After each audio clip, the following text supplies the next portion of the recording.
왜 우리는 여전히 교회로 모입니까? 입니다. 왜 우리는 교회로 모이는가에 대한 내용입니다.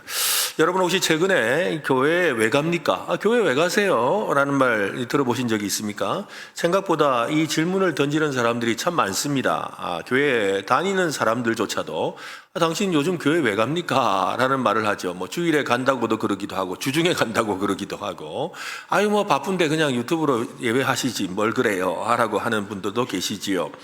그냥 온라인으로 예배하고 꼭 가서 예배 드릴 필요가 있나? 라는 그런 말을 하는 사람들도 교회를 왜 갑니까? 라고 하지요. 그리고 또 우리가 주일마다 나오는 걸 보고 동네 분들 중에도 교회 안 다니는 분들이 궁금해서 교회 뭐하러 갑니까? 라고 묻기도 합니다.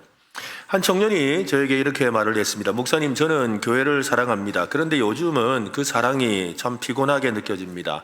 혼자 잘 믿고 유튜브 설교 들으면 더 은혜도 받고 좋은데 굳이 교회 나와야 할까요? 그 이야기를 듣고 한참을 생각해 보았습니다. 우리는 왜 교회로 모입니까? 그저 은혜를 받기 위해서, 또 친구를 만나기 위해서, 아니면 그냥 습관처럼. 이 코로나 팬데믹 이후에 많은 교회는 심각한 변화를 겪고 있습니다. 어떤 교회는 문을 닫았고 또 어떤 교회는 겨우 명맥만 유지하고 있습니다. 이게 현실이더라고요. 우리 교회는 하나님 은혜로 계속해서 지금 예배나 이런 성도들이 늘어나고 있는데 어떤 교회들은 막 급속하게 줄어들었고 정말 겨우 버티고 있는 그런 교회들이 꽤 많이 있습니다. 가끔씩 이렇게 친구 목사님들하고 대화하다 보면 깜짝 놀라는 그런 경우들이 있거든요. 그 이유 중에 하나는 교회에 대한 사람들의 이 기대와 이해가 완전히 달라져 버렸습니다. 여러분, 우리 예배 한번 그때 코로나 처음 시작할 때 예배 안 드린다고 할 때 뭐 얼마나 마음이 힘들고 괴로웠습니까? 어떤 분들은 실제로 교회 문을 닫아 놓으니까 교회 입구까지 와가 눈물 흘리고 가시더라고요. 네. 정말 그러시더라고요. 참 마음이 안타깝죠. 오늘날에는 교회 오세요라고 한다고 사람들이 오는 시대가 아니죠. 과거에는 뭐 오세요 하면 가볼까요? 그런 말이라도 했는데 요즘에는 오세요 하면 네, 갔다 오세요. 그죠? 그렇게 말하는 시대가 되어버리고 말았습니다. 좋은 예배, 좋은 프로그램, 또 맛있는 식사로는 사람들의 마음을 붙들 수가 없습니다. 왜냐하면 관심 자체가 없어요. 그래서 최근에도 이제 지난 여름에 이렇게 선교지 다녀오면서 오고 가면서 이제 비행기 안에서 책을 읽으려고 몇 권의 책을 가져갔는데 그 중에 한 권의 책이 오늘날 한국 교회 현상에 대한 내용이었어요. 근데 그 현상에 대해서 미국 교회에 대한 이야기인데 실제로 우리 교회 이야기, 우리의 교회 이야기이기도 해요. 정말로 미국도 그렇고 우리나라도 그렇고 지금 탈종교화가 일어나고 있다. 이 무슨 말이냐면 종교 자체에 관심이 없다라는 거예요. 그러니까 사람들이 종교에라도 관심이 좀 있으면 뭐 불교를 믿든 뭘 믿든 뭐라도 할 텐데 아예 종교 자체에 관심이 없다는 거예요. 그러니까 이 뭐 신이라는 존재의 개념을 생각지도 않는 사람들에게 복음을 전하는 것 자체가 너무나 힘든 거예요. 그러니까 아예 뭐 종교 시설이 있어도 뭐 거기에 대해 관심 자체가 없는 거예요. 그럼 뭐 사람들 뭐 모이던데요? 이러지. 그게 뭔지도 관심이 없다. 이런 시대가 점점 되어가고 있는 거지요. 이런 상황 속에서 우리 교회는 왜 존재해야 될까요? 라는 질문에 우리의 대답은 무엇입니까?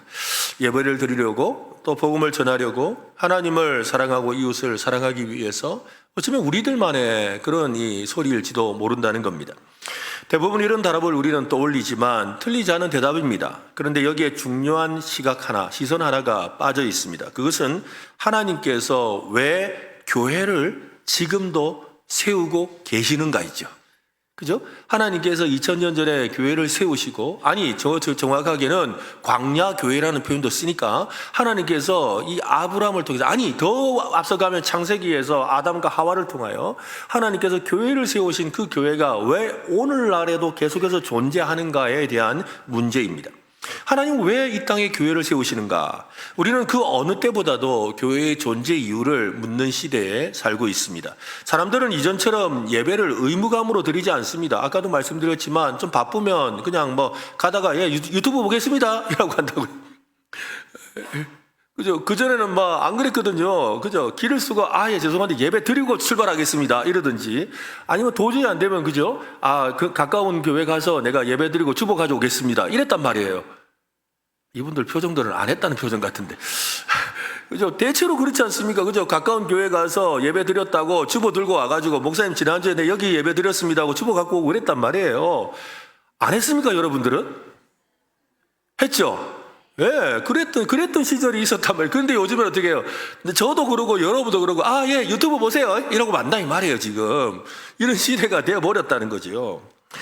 얼마나 안타깝습니까? 또 뿐만 아니라, 각종, 또 심지어는 성도님들 중에 그런 분들이 계시더라고요. 그러니까, 은혜 받는 목사님, 또 내가 의무로 참석해야 될 교회 목사님, 이렇게 나뉘어져 있더라고요. 그래서 은혜는 유튜브에서 어느 목사님한테 받고 또 예배는 여기서 드리고 또 이런 식으로 자기 각자가 또 나뉘어져 있는 그런 분들도 계세요. 또 실제로 제 부산에 있을 때 우리 장로님이 그 이야기를 하시더라고요. 목사님, 제가 이제야 솔직히 말씀드리는데요. 목사님 모시고 나서 제가 유튜브를 안 봅니다. 그러더라고요.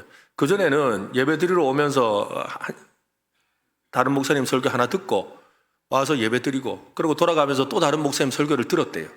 근데 목사님, 저는 이제 다른 거 안 듣습니다. 목사님 설교로 충분합니다. 라고 이야기하시는 거예요.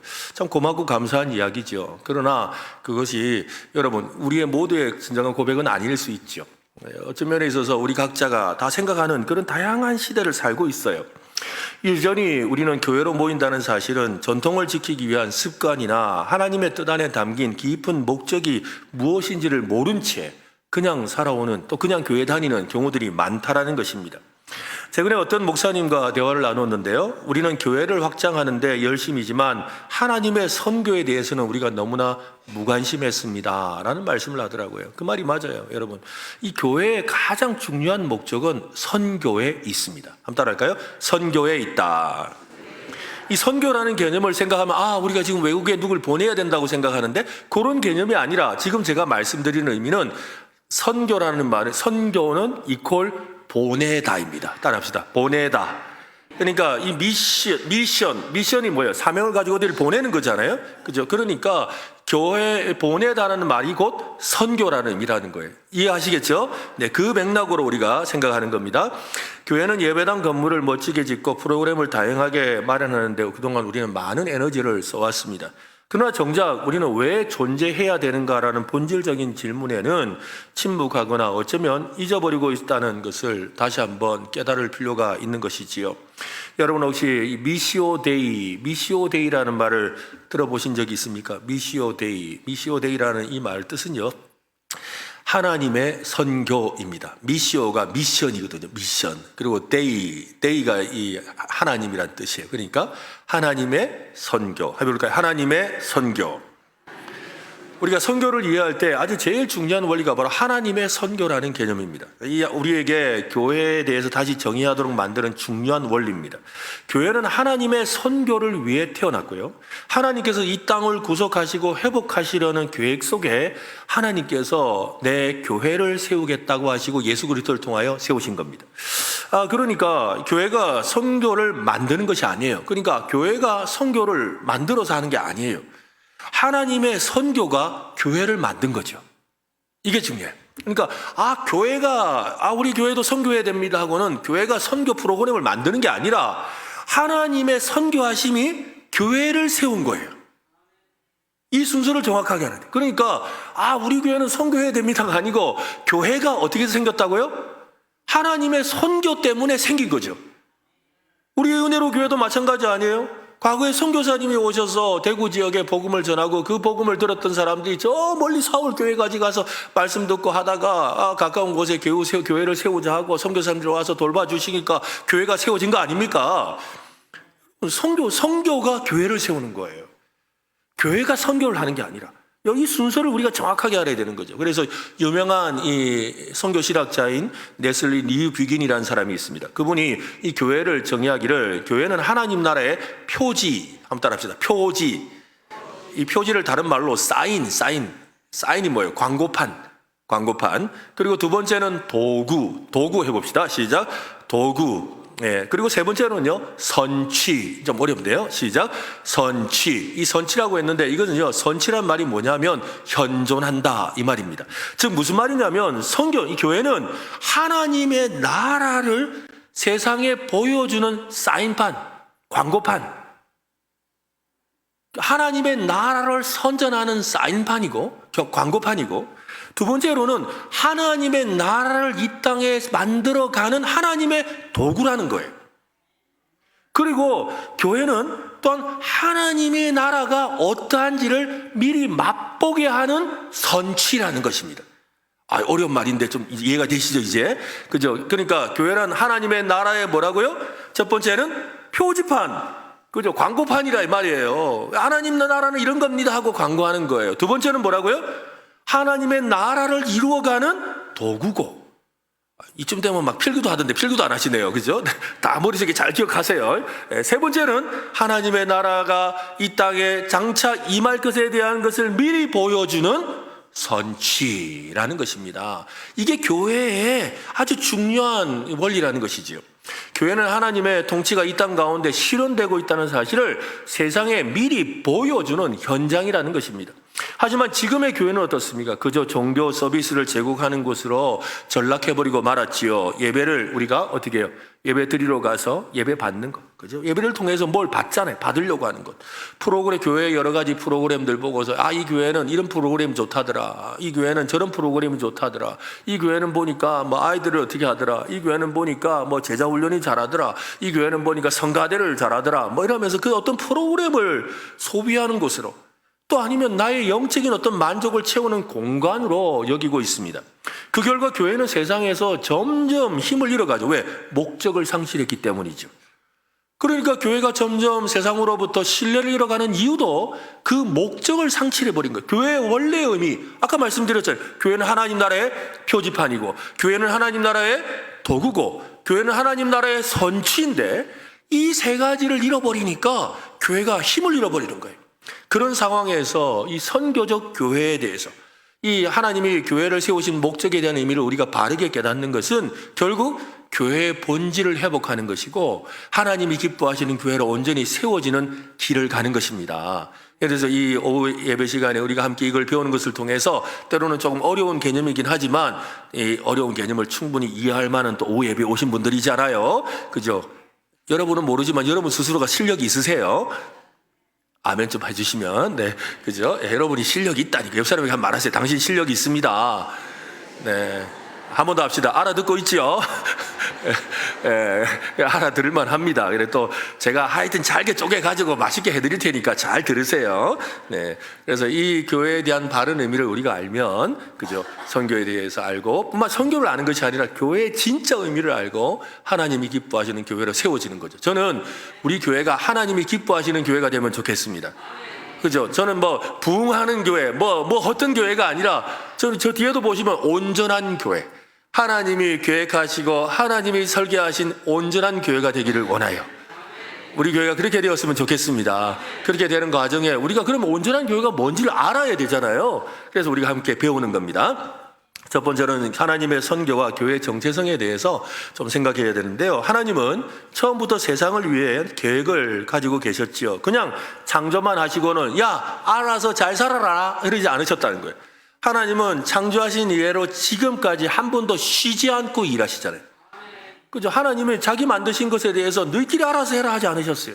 하나님은 쉬지 않고 일하고 계십니다. 그 하나님의 그 일하심을 성경에 기록하고 있는데, 그 성경의 큰 얼개가 무엇이냐면 바로 구속사라는 거예요.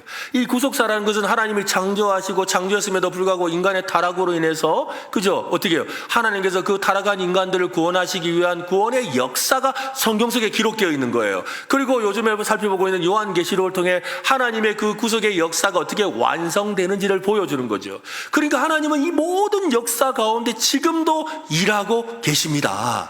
바로 그 하나님의 창조의 세계 속에서 보면 하나님은 이미 인간이 타락한 그 순간부터 하나님은 지극히 선교적인 분이셨다는 거예요. 하나님은 이 세상에 하나님의 나라를 회복하기 위한 일을 지금까지 행하고 계신다는 거죠. 그래서 성경을 읽어보면 하나님의 선교, 미시오 데이라는 개념이 무엇인지를 명확하게 알 수가 있는 거예요. 이 개념은 단순히 교회가 선교사를 보내는 것을 말하는 것이 아니라 하나님 자신이 선교의 주체가 되셨다. 아까 선교는 아까 뭐라 그랬죠? 보낸다. 교회는, 선교는 보낸다는 거 기억나시죠? 그죠? 그래서 지금 선교사 보내는 이야기가 아니라 하나님 스스로 자기가 보내는 거예요. 하나님이 자기를 보내는 건 하나님이 찾아오시는 거겠죠? 또 하나님이 자기를 보낸 것이 무엇이었어요? 예수 그리스도시잖아요. 그죠? 자기의 아들을 이 땅에 보내셨잖아요. 그러니까 하나님은 선교하시는 분이라는 거예요. 보내시는 분이라는 거예요. 따라할까요? 하나님은 보내시는 분이다. 이것이 미시오 데이, 하나님의 선교의 아주 중요한 개념이라는 거예요. 요한복음 20장 1절, 21절, 우리 아까 읽었던 말씀이죠. 다시 한번 읽어보겠습니다. 시작.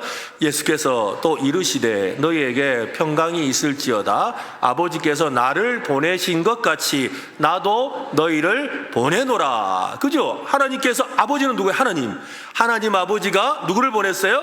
성자 예수님을 보냈잖아요.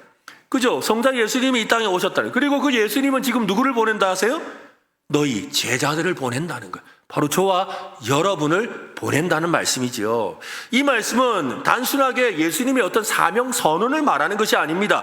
이것이 교회의 의미라는 것, 이것이 성도의 본분이라는 것, 이것이 진정한 우리의 삶의 정체성이라는 것을 말해주고 있는 거지요.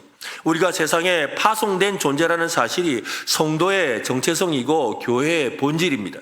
교회는 하나님의 선교를 위해 존재하는 겁니다. 선교는 프로그램이 아닙니다. 이벤트도 아닙니다. 특정한 부서, 우리 같으면 선교위원회가 하는 그런 일이 아닙니다. 교회의 본질이고 교회가 마땅히 해야 될 정체성이라는 거예요.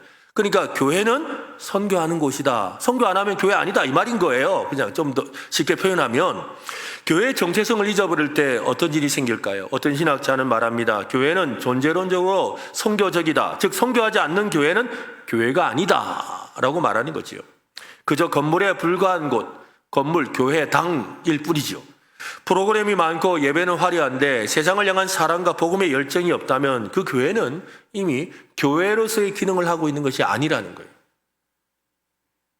그냥 연회당, 우리 옛날에 교회당 예배당 간다 그러면 우리 외할머니도 그랬는데, 예배당에 가면은 신벗으라 해놓고 신발 훔쳐 가더라 하면서 노래하시고 그죠? 옛날에 다 검정 고무신이니까 이렇게 신벗을 해놓고 나중에 보면 누가 새 고무신 신고 가버리니까, 그래가지고 예배당에 가면은 신벗을 해놓고 그죠? 신발 훔쳐 가더라. 그리고 막 이렇게 장난치듯이 저희가 말씀하시고 그러면서 하셨던 말씀이, 교회는 예배당이 아니고 연회당이다, 연회당. 왜냐하면 교회 가가지고 남자들이 만나가 연애하니까 그렇게 말하기도 했죠. 여러분, 교회와 교회당은 다른 거예요. 교회가 그 본질을 잃어버리면 뭐가 된다고요? 교회당이 되는 거예요. 건물만 남는다, 이 말입니다. 크리스토퍼 라이트라는 유명한 구약신학자인데요. 이 사람은 선교적으로도 유명한 사람입니다. 이분이 하는 말이, 하나님은 교회에 사명을 주신 것이 아니라 하나님의 사명에 교회를 부르셨다. 이게 너무 중요해요. 그러니까 하나님이 교회에 선교하라고 사명을 주신 게 아니라 하나님이 어떻게 해요? 교회를 부르셨다는 거예요. 하나님의 사명, 선교하는 일에 교회를 부르셨다. 아까 교회는 하나님 나라의 뭐라 그랬죠? 도구. 그죠? 하나님의 선교의 도구라는 거예요. 우리가 뭔가 대단한 일을 하려고 해서 선교라는 사명을 만들고 붙드는 게 아닙니다. 하나님께서 이미 하고 계신 일에 우리를 부르신 것이고, 교회는 그 부르심에 응답하려는 것입니다. 창세기 3장에 보면 인류가 타락했을 때 하나님은 기다리지 않으셨죠. 아담아 어디 있느냐 하고 하나님이 아담을 어떻게 하셨어요? 찾아오셨죠. 그죠? 찾아오셨어요. 네가 어디 있느냐라고 하는 이 질문이 바로 하나님의 선교의 첫 번째 시작입니다. 그리고 창세기 12장에서 하나님은 아브라함을 부르시죠. 너를 통해 모든 민족이 복을 받게 하겠다라고 했어요.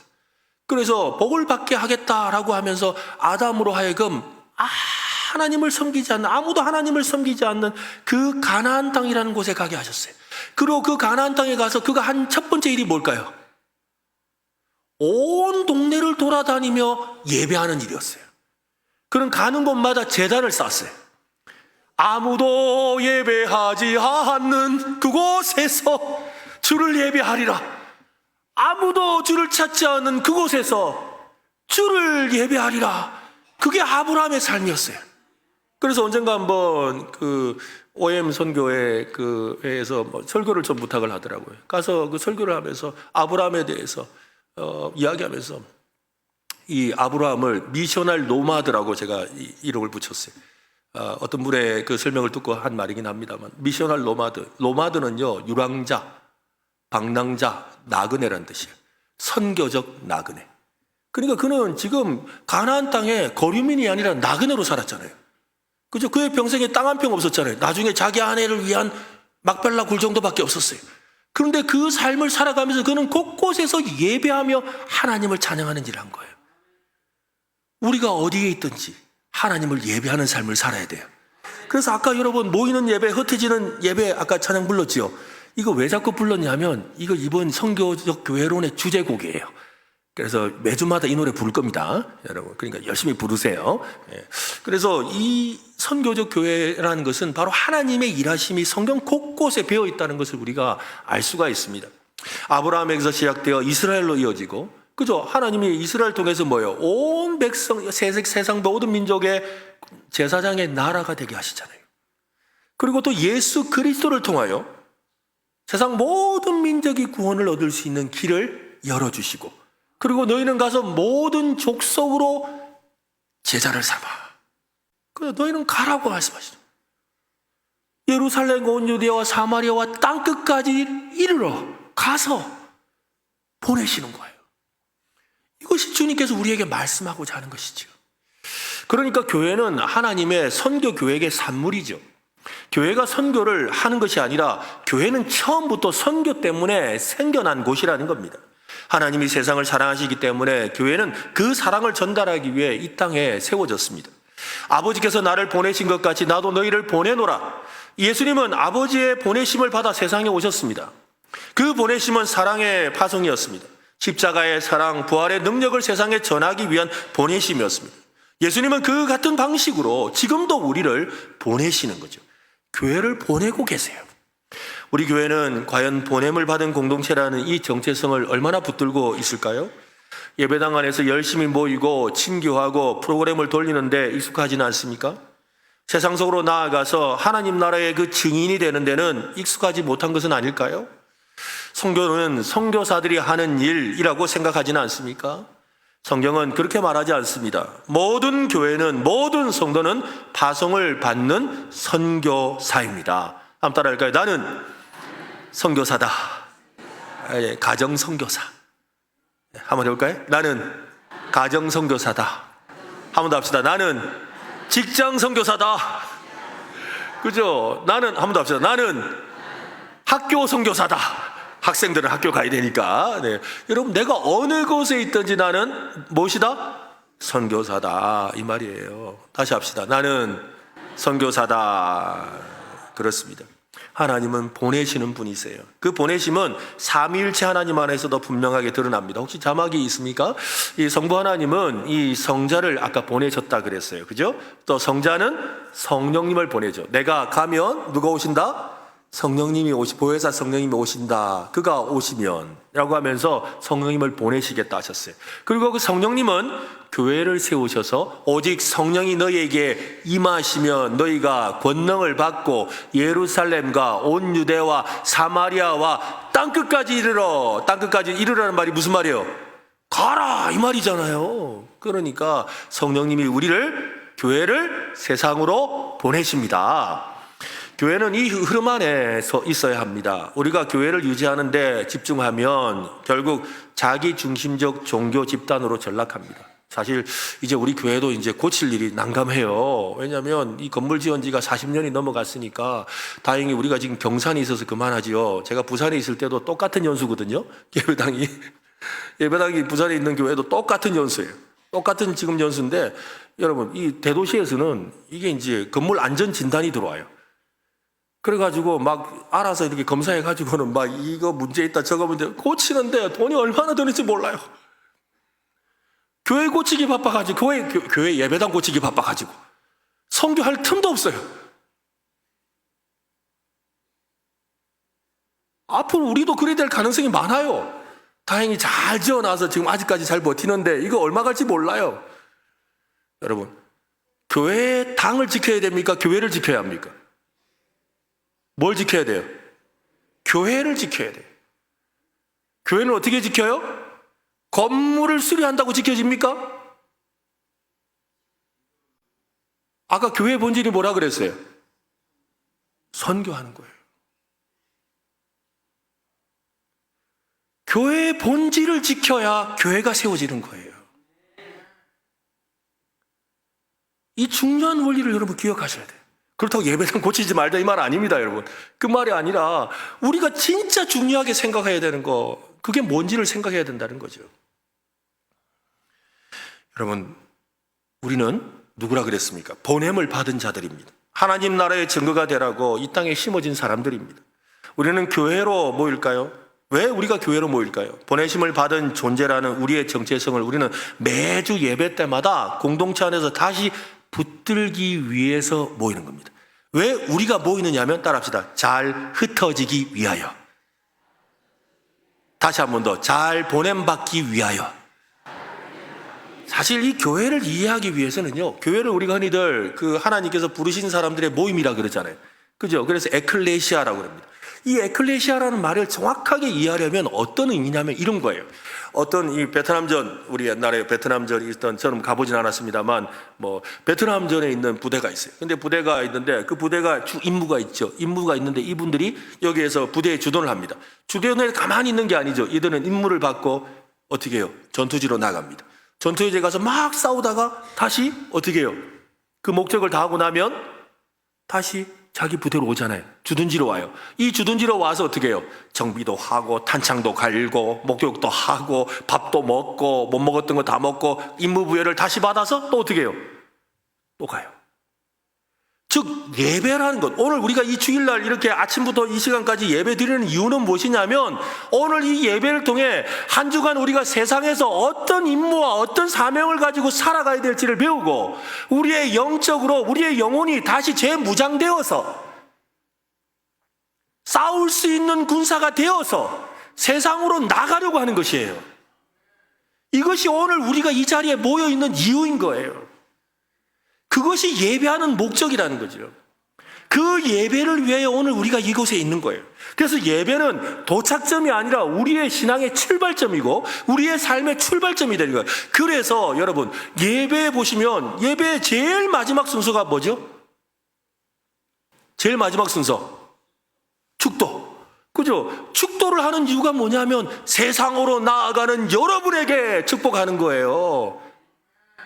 그리고 그래서 성령도 어떤 노래를 불러요? 파송의 노래를 부르는 거예요.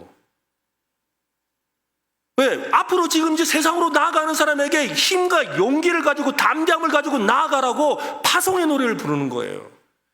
그게 예배의 원리예요. 주님 전에 와서 우리 자신을 돌아보고 세상 가운데 우리가 잘못 살았던 것, 우리가 힘겨워했던 것들을 하나님 앞에 회개하고 통회하고 또 하나님이 세우시는 새로운 은혜의 말씀으로 다시 회복하고 하고 나면 우리가 그 힘을 가지고 이제 축복 갖고 세상으로 나아가는 거예요.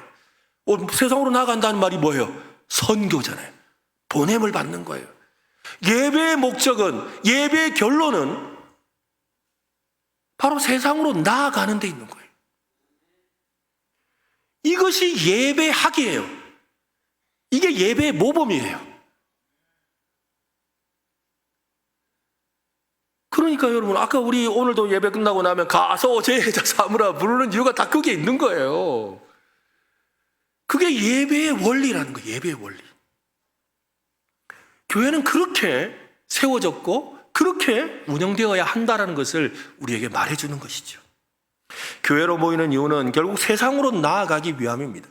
이 진리를 붙들고 살아가는 교회는 절대로 무너지지 않습니다. 왜냐하면 하나님이 그 교회를 통해 여전히 일하시기 때문입니다.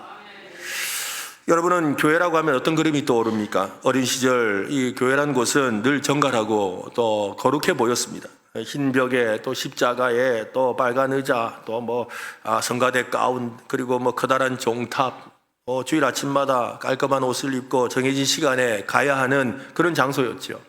예배는 정해진 순서대로 늘 이렇게 딱 규격에 맞춰서 또 설교는 좀 길어 보였고 또 아이들은 시끄럽게 하면 큰일 나고 그런 분위기였지 않습니까? 그때는 그것이 교회의 전부인 줄 알았습니다. 전통적인 교회는 모이는 것이 중심입니다. 예배당 안에서 성도들이 함께 모여 예배하고 훈련받고 교제합니다. 그래서 건물 중심, 프로그램 중심, 모임 중심인 거예요. 이 모델에서는 신자들은 철저하게 뭐예요? 받는 사람이에요. 받는 사람. 영적 서비스를 받는 사람. 그래서 나갈 때 우리가 다 뭐라 하죠? 뭐라 하세요? 은혜 받았습니다. 받았대잖아요. 받았다. 그죠? 은혜 받았습니다 하고 해야지. 받았다는 거. 교회는 영적 서비스를 제공하고 성도는 그 서비스를 소비하는 거죠. 예배가 좋았느냐, 찬양이 어땠느냐, 설교가 감동적이었느냐 평가도 하죠. 그래서 별점도 붙여주잖아요. 그죠? 아, 이번 예배는 좋았어요. 별 5개. 아, 이번 예배는 좀 길었어요. 별 3개. 뭐 이렇게 붙인단 말이에요. 떼놓고 붙이지는 않지만. 네. 이런 교회는 사람들을 오라고 부르죠. 교회에 오세요. 좋은 설교, 좋은 찬양, 좋은 사람들이 있습니다. 복음은 바깥을 향하고 있는데 교회는 자꾸만 안으로 집중하고 있는 겁니다. 복음은 흩어지려고 하는데 교회는 모이는 데 만족하고 있습니다. 예배는 있는데 변화가 없고 프로그램은 넘치는데 생명력을 잃어갑니다.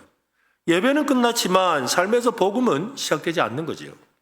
반면에 이 선교적인 교회, 그 교회는 정반대의 방향으로 움직입니다. 흩어지는 교회니까요. 예배당은 출발점일 뿐입니다. 진짜 예배는 세상 속에서 시작됩니다. 예배는 성도를 재충전시키는 자리입니다. 모든 성도가 하나님의 보내심을 받은 자로 각자의 일상 속에서 복음을 살아내기 위한 것이지요. 여러분, 제가 새벽 기도를 빠지지는 않는데요. 특별한 제가 다른 곳에 있지 않는 이상 빠지지는 않는데, 제가 그렇다고 새벽 설교를 다 하지는 않잖아요. 네, 딱 2번만 합니다. 2번. 다른 날은 우리 부목사님들도 하셔야 되니까. 그래서 배려하는 차원에서 하는데, 딱 2번 하는데 제가 언제 하는 줄 아세요? 주일 새벽하고, 그리고 월요일 새벽에 해요. 보통 목사님들이 제일 안 하는 날에 제가 합니다. 여러분, 다른 교회 가서 물어보세요. 주일 새벽에 담임 목사님들 잘 안 합니다. 왜냐면 오늘도 당장 지금 제가 오후 예배까지 하면 5번 설교하거든요. 주일 새벽에 제가 설교를 합니다. 또 월요일 날 웬만한 목사님 안 하세요. 제가 합니다. 근데 왜 하느냐? 제가 지금 제 자랑하려고 하는 것이 아니라 이것이 제가 가지고 있는 교회에 대한 신학적인 의미가 들어있기 때문에 한다는 걸 말씀드리고 싶은 거예요. 주일날 새벽에 하는 이유는 저도 그렇지만 여러분도 이 주일을 경건한 마음으로 시작하자는 거예요. 과거 옛날에는 여러분 중직자들 다 나왔어요.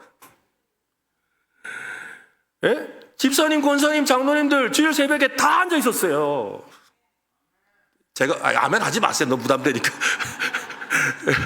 여러분, 그냥 그렇다는 이야기예요. 그래서 제가 그 자리를 지키는 거예요. 두 번째, 월요일 날 왜 하는지 아세요? 월요일 날을 하는 이유는 세상으로 파송받는 성도들에게 담임 목사가 말씀을 전하고 싶어서 하는 거예요. 한 주간을 시작하는 그 첫날에 담임 목사가 여러분에게 축복의 말씀을, 은혜의 말씀을, 도전하는 말씀을 전하고 싶어서 사실 저 너무 피곤하거든요. 그런데도 하는 거예요. 예전에 우리 패밀리 레스토랑 중에 TGIF라는 이 레스토랑이 있어요. 아세요? 그죠? TGIF. TGI라고 많이 불렀죠. 근데 여러분, TGIF의 이건 약자인데, 원래 그 문장이 뭔지 아세요? Thanks God, it's Friday입니다. 뭐요? 하나님 감사합니다. 금요일입니다. 주말이라는 거예요. 그러니까 이 주말에 우리가 마음껏 우리 가족들 같이 와서 맛있게 먹자, 이런 의미로 TGIF, Thanks God, it's Friday 이러는 거예요. 사실 우리는요, 우리 모두에게 월요일은 힘든 날이죠. 한 주간을 시작하는데 힘들게 시작하는 날입니다. 그래서 어떤 학자들은 이 TGIF를 바꾸자. TGIM으로 바꾸자. Thanks God, it's Monday. 하나님 감사합니다. 월요일입니다. 이제 세상으로 나갈 수 있는 월요일입니다. 아멘이 안 나오죠, 그죠? 세상으로 나갈 수 있는 월요일입니다. 이래서 TGIM, Thanks God, it's Monday. 그래서 이 월요일에 제가 새벽에 설교하는 거예요. 그러니까 지금 설교하는 이유도 뭐라는 거예요? 선교적이다 이 말입니다. 우리의 삶이, 한 주간의 우리의 삶이 그런 선교적인 삶이 되어야 한다는 것이죠. 물론 새벽기도 나왔다고, 새벽기도 설교한다고 그게 선교냐? 꼭 그렇게 말할 수는 없죠. 그러나 우리의 의식이, 그죠? 우리의 생각이, 우리의 삶의 태도가 그렇게 바뀌어야 할 줄로 믿습니다. 그렇습니다. 우리는 주일에 예배 드리는 것으로 끝나지 않습니다. 우리는 월요일부터 진짜 시작하는 거죠. 그래서 우리 아까 불렀던 찬양, 모이는 예배, 흩어지는 예배. 우리는 모여서 예배하고 흩어져 예배합니다. 모여서 예배하고 로마서 12장 1절과 2절에 나오는 우리는 삶의 자리에서 예배하는 역사가 있는 성도들 되시기를 바랍니다. 그래서 이번 주에 내가 주변을 돌아보며 누구를 섬길 것인가 묵상하고 흩어지는 교회가 되어야 돼요. 예, 교회가 아니라 내가 교회죠. 그렇죠? 바로 그런 마음으로 살아가는 것이 선교적인 교회입니다. 예수님의 삶을 보십시오. 마가복음 1장을 보면 갈릴리에서 제자들을 부르셨습니다. 나를 따라오라. 내가 너희로 사람을 낚는 어부가 되게 하겠다라고 하셨습니다. 예수님은 제자들을 모으셨습니다. 제자들을 모으신 이유는 세상으로 가게 하려는 것이었어요. 그래서 제자는 모이는 자가 아니라 가는 자죠. 마태복음 28장 19절 같이 읽겠습니다. 시작. 그러므로 너희는 가서 모든 민족을 제자로 삼아 아버지와 아들과 성령의 이름으로 세례를 베풀고, 또 사도행전 1장 8절 또 읽겠습니다. 오직 성령이 너희에게 임하시면 너희가 권능을 받고 예루살렘과 온 유대와 사마리아와 땅끝까지 이르러 내 증인이 되리라 하시니라. 그렇습니다. 교회는 본질상 흩어지는 공동체, 세상으로 나아가는 공동체입니다. 우리는 교회 안에서만 신앙생활을 해서는 안 됩니다. 직장에서, 또 가정에서, 마트에서, 또 카페에서, 지하철에서, 학교에서 모든 공간이 복음을 살아내는 현장이 되어야 됩니다. 그러므로 교회는 따라합시다. 건물이 아니라 운동이다. 운동이란 말은 영어로 보면 무브먼트예요. 무브먼트. 평소에 안 쓰던 영어를 쓸 날이 힘듭니다. 네, 그죠? 네. 운동이 뭐라고요? 무브먼트, 그죠? 무브, 움직이다 있잖아요. 그러니까 교회는 건물이 아니라 뭐라고요? 움직이는 거. 그래서 여러분 때로는 찬양을 좀 잘 부를 때 우리는 움직이는 교회 막 이러잖아요, 그죠? 바로 교회는 움직이는 거. 바로 내가 교회. 움직이는 내가 교회예요. 따라할까요? 움직이는 내가 교회다. 그렇습니다. 교회는 정주에 있는 장소가 아니라 흐름인 거예요. 교회는 정체가 아니라 파송하는 데 있습니다. 우리 교회는 어떤 교회입니까? 모이는 데만 익숙한 또 안전한 울타리가 되어 있지는 않습니까? 세상을 향해 파송하고 있는 살아있는 움직이는 교회가 되기를 예수님의 이름으로 축원합니다. 그렇습니다. 교회는 무엇을 위해 존재합니까? 세 가지를 위해 존재합니다. 한번 따라할까요? 예배, 공동체, 선교. 네, 이 세 가지는 분리된 것이 아니라 삼각형의 한 꼭지점과 같습니다. 예배와 또한 성도 간의 이 공동체와 또 선교, 이 세 가지가 하나가 될 때 온전한 삼각형을 이루는 것이죠. 예배 없는 선교는 방향을 잃어버리고, 공동체 없는 선교는 고립되고, 선교 없는 예배는 자기 만족에 빠지게 되는 것입니다. 첫째로 교회는 예배를 위해 존재해야 합니다. 웨스트민스터 소리 문답 1문답에 보면 사람의 제일 되는 목적은 하나님을 영화롭게 하고 영원토록 그를 즐거워하는 것이다 라고 했습니다. 이것은 개인에게만 적용되는 말이 아닙니다. 교회의 존재 목적이기도 하죠. 시편 100편 1절과 2절에 보면 온 땅이여 여호와께 즐거운 찬송을 부를지어다. 기쁨으로 여호와를 섬기며 노래하면서 그의 앞에 나아갈지어다 라고 했습니다.